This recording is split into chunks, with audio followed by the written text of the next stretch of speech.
Hey guys, welcome back to our channel siblings mom. Hi అండి, this is Madhu గాదరాజు.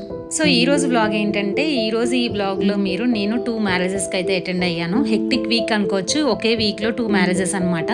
మ్యారేజెసే కాదు, 2 events ఇంకా birthday పార్టీస్కి అయితే అటెండ్ అయ్యాను. వాటి అన్నింటినీ ఒకే బ్లాగ్లో పెడితే లాంగ్ లెంత్ అయిపోతుందని చెప్పి నేనైతే డివైడ్ చేసుకున్నాను. సో చెప్పాను కదా, ఈ బ్లాగ్లో అయితే నేను మ్యారేజ్కి అటెండ్ అయిన వాటిని అయితే క్లిప్స్ని అయితే యాడ్ చేశాను. స్కిప్ చేయకుండా లాస్ట్ వరకు చూసిన వాళ్ళు ఒక లైక్ ఇవ్వండి, అలాగే సబ్స్క్రైబ్ చేసుకోవడం మాత్రం అస్సలు మర్చిపోకండి. సో నేను ఇక్కడైతే ఒక మ్యారేజ్కి అయితే రెడీ అవుతున్నాను. మా డాడీ సైడ్ పెళ్ళి అనమాట. ఇది హైదరాబాద్లోనే జరుగుతుంది. దానికోసమే నేనైతే ఇక్కడ రెడీ అవుతున్నాను. సో నేనైతే చాలా డేస్ తర్వాత మా ఇంట్లో ఫంక్షన్కి అయితే అటెండ్ అవుతున్నాను. ఇక్కడ మా ఇద్దరు పిల్లలు కూడా రెడీ అయిపోయారు. ఇద్దరు కొట్టుకుంటున్నారు అనమాట. ఒకే వస్తువు కావాలని చెప్పి కొట్టుకుంటున్నారు. సింగిల్ గా నేను మా పిల్లలిద్దరితో కలిసి సిటీ అవుట్కట్స్ కి అయితే మ్యారేజ్ కి వెళ్తున్నాను. మా అక్క కూడా రావాల్సింది ఉంది. కాకపోతే మా అక్క వాళ్ళ బాబుకి 10th క్లాస్ ఎగ్జామ్స్ అని చెప్పి వాడికి నైట్ వరకు స్కూల్ అవి ఉంటాయి అని చెప్పి రానని చెప్తే నేను ఒక్కదాన్నే ఇంకా వెళ్తున్నాను, మా హస్బెండ్ లేకుండా. నేను ఎక్కడికి వెళ్ళినా హైదరాబాద్ లో ఈవెంట్స్ ఏమన్నా కూడా మోస్ట్ ఆఫ్ ద టైం మా హస్బెండ్ తోనే వెళ్ళేదాన్ని. ఈసారి నుంచి ఇక్కడి నుంచి నేను మా పిల్లలతో వెళ్లాల్సి వస్తుంది. సో నైట్ 8 అయింది అనమాట నేను రీచ్ అయ్యే టైంకి. ఈ ఈవెంట్ కి అయితే మా డాడీ సైడ్ రిలేటివ్స్ అందరూ వచ్చారు. సో ఇక్కడికి వచ్చిన తర్వాత మా పిల్లలు ఇద్దరు అయితే మా డాడీతో కూర్చున్నారు. ఇంకా మేమైతే మా వాళ్ళతో కూర్చుని మంచిగా కబుర్లు చెప్పుకొని అక్కడ కొన్ని ఈవెంట్స్ జరుగుతున్నాయి, అవన్నీ కూడా చూసుకుంటూ కూర్చున్నాం అనమాట. మా రిలేటివ్స్ అందరూ కూడా 2 days బిఫోరే వచ్చారు. ఎందుకంటే ఈ మ్యారేజ్ కి ఈవెంట్స్ అన్ని కూడా 2 days ముందు నుంచి ప్లాన్ చేశారు. సో దానికోసం ముందు నుంచి రిలేటివ్స్ వస్తూ ఉన్నారు చాలా మంది. నేనైతే మా పిల్లల్ని తీసుకుని మ్యారేజ్ టైంకి వెళ్ళాను. ఎందుకంటే మా పిల్లలకి ఫైనల్ ఎగ్జామ్స్ అనమాట. చెప్పాను కదా హెక్టిక్ వీక్ అని. ఎందుకంటే పిల్లలకు పక్క ఎగ్జామ్స్, బాగా తెలిసిన వాళ్ళ రిలేటివ్స్ మ్యారేజెస్ అన్ని కూడా ఇదే వీక్, ఈవెంట్స్ అన్ని కూడా అప్పుడే వచ్చాయన్నమాట. సో ఇక్కడైతే ఫోటో బూత్ లో అరేంజ్ చేశారు. ఇక్కడైతే ఇన్స్టెంట్ గా ఫొటోస్ తీసి అప్పటికప్పుడు మనకి ఇచ్చేస్తారు.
వచ్చే ముందు ఎంట్రీలో ఇది చూసిందనమాట. మా అదే ఇక్కడ తీసుకెళ్ళమని చెప్పి ఒకటే చంపేస్తా ఉంది. ఇలా మధ్యలో దానికి ఇష్టం అని చెప్పి ఇక్కడ తీసుకొచ్చాను. నాకు ఎక్కడికి ఇది వెళ్ళినా కూడా ఇక్కడికి వెళ్ళిపోయిందేమో అని చెప్పి భయపడుతూ ఉన్నాను.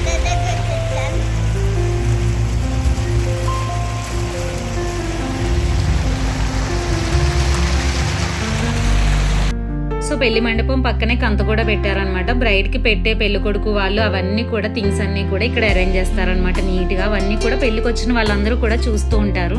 ప్రతి మ్యారేజ్లో కూడా మాకు ఇదంతా కామన్ అనమాట, కంత పెట్టడం అనేది. ఇప్పుడు ఇలా తగ్గించేశారు కానీ మా దాంట్లో కంపల్సరీ కంత అనేది ప్రతి మ్యారేజ్లో కూడా పెడతారు.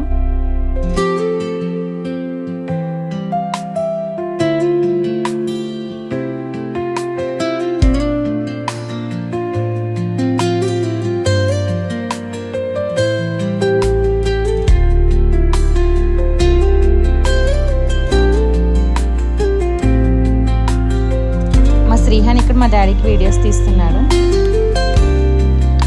నైట్ 11 చేంజ్కి మ్యారేజ్ అనమాట. మ్యారేజ్ కూడా అయిపోయిన తర్వాత మా వాళ్ళందరూ ఇక్కడే ఉన్నారు కదా, వాళ్ళందరూ కూడా ఇంకా ఇక్కడే పడుకుందు కానీ అని చెప్పారు. మా డాడీ అయితే ఇంక ఉండిపో నైట్కి, మార్నింగ్ వెళ్దు కానీ అని చెప్తే నేనైతే అక్కడే ఉండిపోయి అక్కడే వాళ్ళతో పాటు పడుకున్నాను. నెక్స్ట్ డే మార్నింగ్ అనమాట స్విమ్మింగ్ పూల్లో అయితే ఆడుకున్నారు పిల్లలు చాలాసేపు.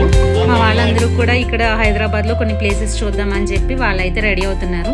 నేనైతే ఇంకా నెక్స్ట్ సండే, కాకపోతే మండే రోజు ఎగ్జామ్స్ ఉన్నాయి కదా, ఎందుకు అంత స్ట్రెస్ తీసుకోవడం, అన్నీ చూసిన ప్లేసెసే కదా అని చెప్పి నేనైతే నా ప్లేస్కి అయితే రిటర్న్ అయిపోయాను. ఆ మ్యారేజ్కి వెళ్ళొచ్చిన నెక్స్ట్ 3 days తర్వాత అయితే మేమైతే ఇంకొక మ్యారేజ్కి అయితే అటెండ్ అవుతున్నాము. ఇది కూడా ఫ్యామిలీ మ్యారేజే. మా శ్రీహాన్కి అస్సలు నచ్చదు, కెమెరా తీసేస్తేనే నేను వస్తా అని చెప్తున్నాడు. సో సింగిల్గానే నేనైతే మా పిల్లలిద్దరిని తీసుకుని ఫ్యామిలీ మ్యారేజ్కి అయితే అటెండ్ అయిపోయాను. మేము ఇప్పుడు వచ్చిన మ్యారేజ్లో అంతా కూడా సో మేమైతే చాలా క్లోజ్ అనమాట. మేమందరం కూడా చాలా బాగుంటాము.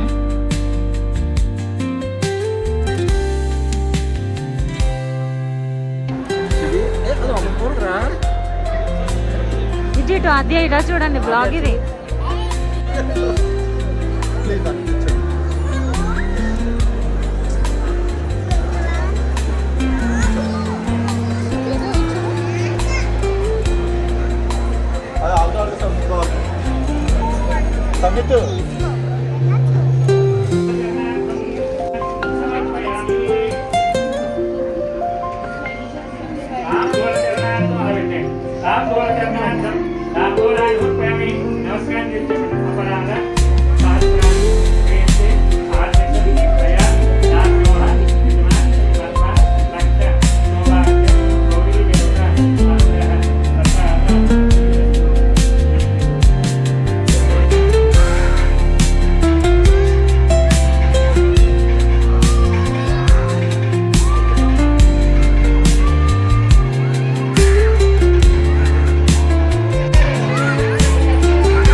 ఇంతమంది పిల్లలు ఒకే చోటు కలిసేసరికి మాకైతే అసలు ఎక్కడ గ్యాప్ ఇవ్వలేదు. వీళ్ళు కొట్టుకుంటారేమో అని భయం వేసింది, వాళ్ళని చూసుకోవడమే సరిపోయింది. ఈ మ్యారేజ్ ముహూర్తం కూడా నైట్ 11 o'clock వచ్చింది. ఒక పక్క మ్యారేజ్ జరుగుతుంది.